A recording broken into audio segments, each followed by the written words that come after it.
এই কারে দেই নি বাপ সব কারে দেই বয়স কারে দেই বয়স এই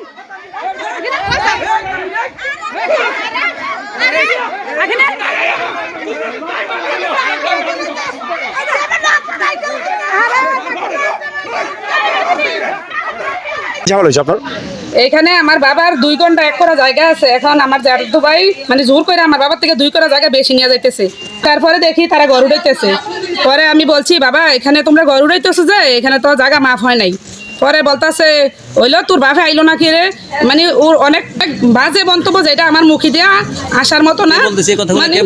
ওই যে আমার জ্যাঠাতো ভাইয়ের ছেলে, পরে নাম কি তানজিদ তাম্বির, পরে তাম্বির আমাকে থাপ্পড় দিতে আসছে। পরে আমার বোন দেখছে, দেখে কই কিটা করো। পরে আমার বোন আপনার জ্যাঠা ছিল তখন? না জ্যাঠা ছিল না, আমার জ্যাঠা মারা গেছে। আচ্ছা আচ্ছা। জ্যাঠাতে ভাইও এখানে ছিল না, জ্যাঠাতো ভাইয়ের ছেলে ছিল 2 জন। পরে আশেপাশে অনেক ছিল, তারা এসে টানাটানি করে হাতের নিচে ভিডিও করা আছে, ভিডিও ক্লিপগুলো দেওয়া আছে। পরে মারামারি করছে। পরে আমার আরেক বোন আসছে, ওই বোনের লাঠি দিয়ে ফাইলাইয়া নাক ফুল ভেঙে ফেলছে। পরে আমার বোনের অনেক মারছে, আমার বোনের নাকের বাঁশি ভেঙে গেছে। আমরা কুমিল্লা ইয়াতে বুড়িচং নিয়ে গেছি, অভিযোগ করছি থানাতে। ওই আমার বোনের অবস্থা এখন খুব খারাপ। পুলিশ কি বলছে আপনাদেরকে? পুলিশ বলছে এদেরকে 2 দিন পরে যাইয়ে দেখা করার জন্য। পুলিশ আইসা তদন্ত করছে, দলিল আছে, দলিলগুলো দেখে গেছে। এখন আমরা এটার সুষ্ঠু তদন্ত চাই, বিচার চাই।